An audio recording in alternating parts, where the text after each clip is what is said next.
Pessoal, bem-vindo. Hoje o nosso papo é com o Marcelo Povoa. O Marcelo é empreendedor, consultor, professor e hoje o tema é Darwinismo Digital. Bem-vindo, Marcelo. Olá a todos, é um prazer estar aqui com o Maurício. Espero que a gente tenha um papo muito divertido e produtivo aqui hoje. Muito bem, vamos lá. Nós estamos conversando aqui sobre a tua publicação no Jornal Estado de São Paulo, sobre seleção natural, darwinismo digital. Explica um pouquinho para a gente como é que você enxerga isso. Exato, então esse foi um artigo que saiu no Estadão agora, domingo passado, quem quiser ver, deve estar lá na busca, o darwinismo digital. E por que a gente está fazendo essa analogia com o processo de seleção natural? As pessoas que, inclusive eu, que trabalho com produtos digitais, iniciativas digitais há muitos anos, notaram um número que, na verdade, é impossível de não mostrar relevância. Dentro de startups, do ecossistema de startups, de todos os segmentos, né, em celeiros, incubadoras, como também em iniciativas dentro de corporações estabelecidas, todas elas hoje têm, inevitavelmente, uma iniciativa digital dentro do seu modus operandi. Então, dentro de startups e corporações estabelecidas, a taxa de mortalidade dessas iniciativas é de mais de 90%. É realmente uma sanguinolência. E, naturalmente, começamos a investigar por que existe essa taxa de fracasso tão alta, não somente no Brasil também. No mercado americano, no Vale do Silício, a gente nota também que isso acontece. Daí o nome, o darwinismo digital. Incrível. E como é que é esse estudo, né? Eu estava dando uma olhadinha aqui no teu profile, claro, não tem como notar, né, todo esse essa tua dedicação aos estudos, né, nos Estados Unidos, no Brasil, a tua atuação como professor, como consultor, como empreendedor. Como é que você hoje ajuda, né, esses profissionais, essas empresas, nesse momento de necessidade, de pandemia, né, no sentido de definir estratégias digitais? Uma das formas que a gente tem ajudado as pessoas é através de um curso na PUC, que eu sou coordenador, que chama-se Produtos Digitais, Gestão, Concepção e Construção. E esse curso, que é justamente para essa nova geração aí de empreendedores, profissionais, executivos de mercado, não caírem nessa cilada dessa taxa de fracasso tão alta em startups e iniciativas corporativas que eu acabei de mencionar. Então, existem muitos motivos para uma iniciativa digital não funcionar, tanto estruturais como conjunturais. Mas um dos principais é o fato de que o universo digital é muito interdisciplinar. O que eu quero dizer com isso? Existem 3 áreas fundamentais do conhecimento que são fatores críticos de sucesso para uma iniciativa digital, que são business, né, negócio, a criação, principalmente design, e tecnologia. É muito comum as equipes, mais uma vez, tanto no mundo corporativo quanto em startups, serem formadas por uma turma muito boa de programação, de código, de tecnologia, mas não é tão boa em negócio, ou uma turma muito boa em design, são craques em UX e Customer Experience, mas não sabem tanto a parte de plano de negócio. E assim você vai trocando, e é muito difícil você formar, recrutar e fazer a gestão de um time que tenha essas 3 áreas do conhecimento muito bem integradas, muito bem integradas. E você acaba que perde, é muita ponta para você amarrar ao longo do projeto, né? Muita ponta para você amarrar. Uma das coisas que a gente não deve nunca esquecer, e que é uma coisa também que nas iniciativas tanto profissionais quanto acadêmicas, eu sempre procuro sublinhar, é que a execução é mais crítica do que a ideia. Aí você pergunta o seguinte: puxa, Marcelo, mas uma ideia genial não é fundamental? É claro que é.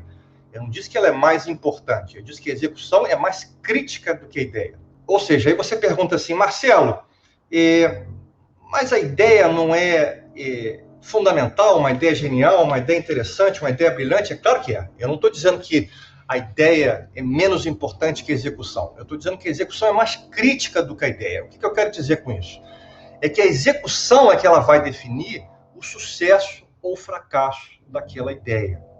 E exatamente nesse caminho execucional, é que é uma das explicações dessa taxa de mortalidade tão alta em startups e iniciativas corporativas. E justamente por perder uma dessas 3 áreas do conhecimento que eu acabei de mencionar, business, tecnologia e criação e design, é que esse processo execucional se perde ao longo do tempo, que são muitas variáveis, muita ponta para amarrar, você tem um aspecto cultural também, pessoas de tecnologia têm uma forma, uma cultura organizacional diferente de design, assim como tem uma cultura organizacional diferente de business, então você tem que gerir isso tudo, essa estrutura toda de uma forma muito bem integrada e fazer com que esse cronograma, com que esse processo ocorra de forma consistente ao longo do caminho. O que não é trivial, nada trivial. E exatamente por isso é que existe uma taxa de fracasso tão alta. Esse é um dos motivos principais. Uhum. E essa questão toda, né, é tão complexo, né, porque você, de fato, né, tem esse ecossistema, né, a união da criatividade, mas a questão da programação, com relação também integrado ao business, né, que vai tornar talvez esse negócio mais escalável, né, e a gente passa aí por outras questões, que seria aporte, né, de capital, investimento, diluição societária, né. Então existem uma série de outros processos que integram, né, esse mesmo conjunto de necessidades que o empreendedor enfrenta e enfrenta também na área de comunicação digital, né. Então esse é um grande desafio. Eu vejo também com que as empresas hoje também estão estruturadas em verticais. Quando a gente vai para o universo digital, a gente tem uma série de verticais, a gente pode falar de e-commerce, a gente pode falar de software as service, a gente pode falar de uma série de outras disciplinas, né? Como é que você enxerga, assim, esse ecossistema no sentido da sua totalidade, né? No sentido da sua integração? Como é que as pessoas podem fazer parte de um ecossistema maior, né, e sobreviver nesse ecossistema, às vezes se especializando, às vezes abrangendo um universo maior? Como você enxerga isso? Como você bem disse, é um ecossistema de múltiplas facetas, né? Naturalmente, você não tem no Brasil a quantidade de venture capital, de capital inicial, né? Que você tem, por exemplo, no Vale do Silício. Mas a gente já tem iniciativas muito interessantes aí, como o Cubo em São Paulo, e vários outros ecossistemas em Recife. Eu acabei de saber um muito interessante em Porto Velho também. Então a gente está começando a ver no Brasil essas sementes de startups acontecando. E uma fração infinitesimal desses startups se torna unicórnios, como nós temos já pelo menos mais de 10 no Brasil já. Ou seja, unicórnios, para quem não sabe, são startups que têm um valuation de $1 bilhão ou mais, né? Então, isso naturalmente uma coisa muito ligada ao esse aspecto de capital é muito ligado ao aspecto conjuntural, né, macroeconômico também do país. E tem um aspecto cultural também, de você apostar em si mesmo, né, retroalimentar a sua economia, o que o Vale do Silício é muito, muito bom em fazer. Agora, você tocou num ponto muito interessante, de você ser generalista versus especialista. Isso é uma outra coisa que tanto em consultorias quanto no aspecto acadêmico a gente bate bastante. A gente chegou num ponto, né, que o conhecimento evolui de uma forma tão agressiva, de uma forma tão rápida, que é muito difícil você saber tudo, para não dizer impossível, né? Ninguém sabe tudo. E eu digo o seguinte, o conhecimento, ele não só está evoluindo mais rápido, como cada vez mais rápido. A gente está numa exponencial. É mais difícil você prever o futuro, ou seja, o que vai acontecer em 5, 10 anos agora, do que eram há 10, 20 anos atrás. Justamente porque você está numa inclinação tão grande de mudança, que fica uma espiral tão grande de conhecimento que é difícil, é cada vez mais difícil você que vai prever o que vai acontecer a curto, médio, quanto mais a longo prazo. Isso dito, o que a gente vê como um perfil ideal para as pessoas se prepararem, para as pessoas tentarem se educar? É importante que você seja muito bom em alguma coisa, que você seja especialista em código, em estratégia de negócio, em design, em finanças, que você seja muito bom em alguma coisa, mas que você tenha uma cultura generalista, uma cultura geral muito boa de todas as áreas do conhecimento envolvidas no que você está fazendo. Que, mais uma vez, no caso digital, eu acho que é principalmente negócio, criação, /design e tecnologia. Então, essa fórmula é uma coisa boa para as pessoas manterem. Saiba bastante sobre o seu universo total, que está envolvido de conhecimento, mas seja extremamente bom em alguma coisa do ponto de vista especialista. Não, excelente. E a gente vê isso em tudo, né? Em todas as plataformas bem-sucedidas, você enxerga, né, a união do negócio, analytics, dados, etc., junto com essa questão de user experience, né? O design, a criação e tudo mais, associado a uma funcionalidade incrível, né? Toda a infraestrutura tecnológica, base, programação e tudo mais. Eu conversei com uma amiga que há 20 anos atrás estudou no MIT. E aí eu perguntei para ela, né? Falei, mas tudo evolui tão rápido, né? Aquilo que você aprendeu no MIT ainda vale, né? E ela falou, olha, Maurício, tudo que eu aprendi no MIT hoje está obsoleto, menos uma coisa, que é o mindset, né? Ou seja, a forma de pensar, de encarar, né, a realidade, os problemas e definir e traçar caminhos e soluções, né? Esse conjunto, né, de experiências que eu vivi lá me ajuda até hoje no sentido de endereçar as questões e prover soluções. Como é que você, que estudou muito, né, aqui e fora, entende esse processo, né, de pensamento para endereçar essas questões estratégicas e de negócio? Eu acho excelente esse pensamento da tua colega aí do MIT. Eu concordo totalmente com ela.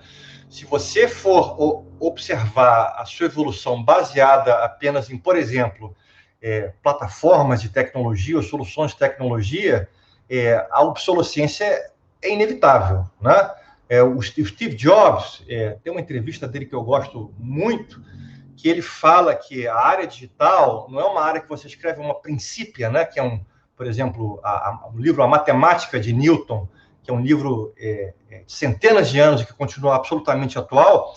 Ou seja, você não escreve um paper ou faz um produto que ele fique eterno por centenas de anos. Ou seja, um computador que você fez há 20 anos atrás, às vezes nem liga mais, né? Você um software, um aplicativo, no caso, produtos digitais, que tem 10, 20, 30 anos, então nem se fala, você não consegue nem mais rodar ele no sistema operacional, ele fica completamente obsoleto. O que sobrevive? É exatamente isso, é o conceito, são as metodologias, são as filosofias, é a forma de pensar, é a forma de você resolver o problema, é o pensamento estratégico, e isso é uma coisa que sobrevive ao tempo, muda também, naturalmente, existe uma evolução, mas ele consegue sobreviver ao tempo. É por isso que fica, então, uma dica das pessoas não ficarem só focadas em manuais, no framework, na tecnologia, naquela técnica de design, naquele livro específico novo que saiu sobre negócio. Leia também um pouco sobre como pensar, como agir, como fazer, como organizar seus processos, como estruturar sua mente, leia sobre antropologia, leia sobre filosofia, leia sobre estratégias de marketing de, às vezes, 50 anos atrás, mas que funcionam conceitualmente perfeitamente bem ainda, porque o ser humano é o ser humano não mudou, né? Muda, mas nem tanto assim. Então, esse paradigma, né, de você ter uma aceleração muito rápida e mudança muito rápida, especialmente em tecnologia, versus conceitos processuais e filosóficos que sobrevivem ao tempo, é uma contradição, um paradoxo muito interessante que a gente deve observar e lidar com ele o tempo inteiro. Sim. E como é que foi assim a idealização desse curso, né? Você se reuniu com vários professores, vocês estão focados no mercado do Rio de Janeiro, é um curso para o Brasil e para o mundo. Como é que isso foi estruturado? Então, o curso é 100% online, 100% ao vivo. Então, ele está, na verdade, limitado à língua portuguesa. A gente tem alunos de Portugal, alunos da África, né, de Angola, tivemos na primeira edição, e alunos de cidades do Brasil inteiro. A ideia era exatamente a gente fazer um curso que conseguisse atingir ou explicar ou ensinar essas três áreas do conhecimento críticas para um produto digital, que é business, criação e tecnologia. E isso é completamente inovador no Brasil. Não existe nenhum curso que tenha essas três áreas, essa multidisciplinaridade, que é algo assim no mundo acadêmico, especialmente você quebrar silos, né? Quebrar esses feudos é muito difícil. Então a gente conseguiu, a Escola de Negócios da PUC ter a cabeça muito aberta, muito flexível. E a gente tem lá o professor Leonardo Lima, o professor Luiz Fernando, que são pessoas super capacitadas e avançadas aí no mercado, e abriram para a gente essa oportunidade da gente fazer essa coisa interdisciplinar que permitisse que as pessoas tivessem uma visão realista do que acontece no mercado. Né? Na hora do mercado, o sujeito não quer saber se você estudou negócio, business ou tecnologia, você quer resolver o problema, seja qual ele do produto. Então, a gente conseguiu recriar esse ambiente interdisciplinar, que é normal no mercado, e aí, sim, a gente chamou uma constelação aí de professores do mercado que toparam essa ideia de uma forma muito altruísta, de querer realmente ajudar essa nova geração, e a gente quer que as pessoas tenham um nível de competitividade e de padrão internacional. Essa é a ideia, que você saia do curso preparado para discutir com senioridade com o seu chefe ou tocar o seu startup, como se você estivesse aí num Vale do Silício ou numa incubadora muito boa, um celeiro muito bom no Brasil, ou numa iniciativa interna corporativa, que também, mais uma vez, é muito comum a gente ter sucessos e fracassos dentro de corporações estabelecidas, que naturalmente hoje têm um processo de transformação digital, para não dizer metamorfose digital, já que é impossível você não ter mais o digital no seu modus operandi, acontecendo aí ao longo do tempo. Não, excelente. Essa questão da metamorfose, me veio agora o Franz Kafka e a gente conversando um pouco, né, sobre como tudo isso muda muito rápido. Esse curso, como é que ele está estruturado, composto, quanto tempo leva, para quem se destina, né? Como você pode trazer mais informações sobre o curso aqui? Então, o curso se destina a pessoas formadas já, com graduação, e no mínimo de 2 anos de experiência. A gente teve na primeira edição gente da Globo.com, CEO de empresa de inteligência artificial, a gente teve pessoas de outras empresas, de segmentos não necessariamente relacionados ao digital, como eu falei, qualquer segmento, varejo, telecomunicação, conteúdo, finanças, saúde, aéreas, todos eles têm o digital permeando suas operações, suas estratégias hoje em dia. Por isso que a gente gosta de falar, especialmente em consultorias, que as empresas não passam um processo de transformação digital, elas passam um processo de metamorfose digital. Você tem que se tornar inerentemente digital. Então, o curso é para qualquer segmento, nesse nível de formação que eu acabei de falar, e ele é útil tanto para, mais uma vez, startups, quanto pessoas que estão em corporações estabelecidas. Muito bem. Marcelo, estamos chegando aqui no nosso tempo. Para encerrar, eu queria que você falasse um pouquinho sobre esse momento que a gente vive, né, de pandemia, quase que saindo da pandemia com relação aí à vacinação e tudo mais, e o movimento de transformação, de metamorfose, como você colocou, das empresas para o digital, né? Hoje não existe praticamente nenhum segmento, setor da economia que não precisou ou que não precise se digitalizar. Como é que você vê o futuro disso tudo? Então, uma excelente pergunta, Maurício. A pandemia catalisou os processos de transformação ou metamorfose digital. naturalmente, né? As empresas, por exemplo, de varejo, que não tinham um braço de comércio eletrônico, tiveram sérios problemas. E as que tinham passaram a focar todos os canhões de sua estratégia nos braços digitais. Então, eu acho que a pandemia ela forçou uma mudança de hábitos, desde a forma de trabalhar, a forma de vender, a forma de se organizar e pensar, que vão permanecer mesmo depois que a pandemia acabe. Um dos exemplos, eu acho que mais óbvios, é o trabalho remoto. Tem muita empresa que desalugou prédios inteiros e vai voltar parcialmente remoto para suas operações normais. E fica, para quem ainda tinha alguma dificuldade de achar que o digital era fundamental, eu acho que agora não existe mais nenhuma dúvida. Eu acho que as pessoas vão entrar num modo de interseção entre o analógico e o digital muito mais forte do que houve pré-pandemia. Acho que a pandemia deixou toda a guerra, né? Toda a guerra no sentido militar mesmo, é muito triste, obviamente, mas tem benefícios de que ela provoca avanços importantes, né? Há uma teoria em gestão de que as crises são os maiores geradores de curvas evolutivas. Quando uma empresa entra em crise, ou quando uma sociedade entra em crise, logo depois, ou ela decai completamente, ou ela passa para um patamar superior ao que ela tinha anteriormente à crise.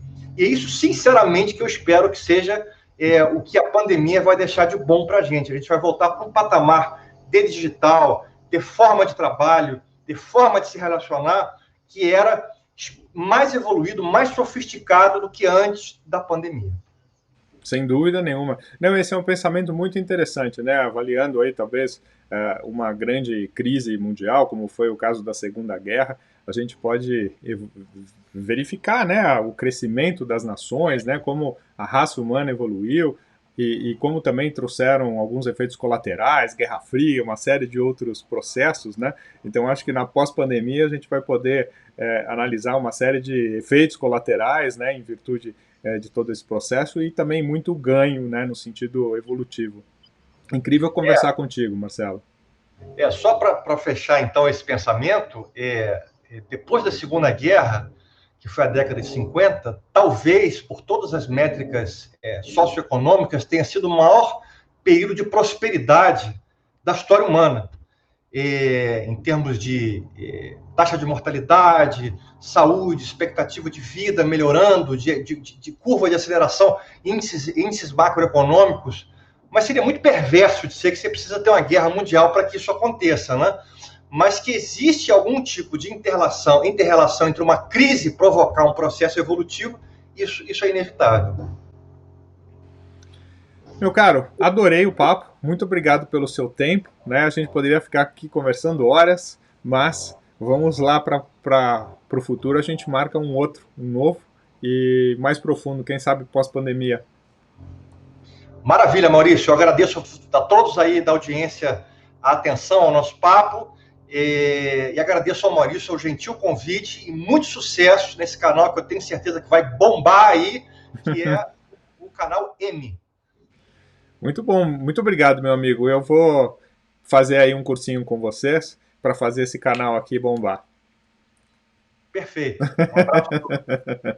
Um cursinho não, um cursão, né? Com essa constelação aí de mestres, de professores, de mentores, vai ser incrível. Obrigado mais uma vez pelo teu tempo. Será bem-vindo. E pelo papo, tá bom? Obrigado, Maurício.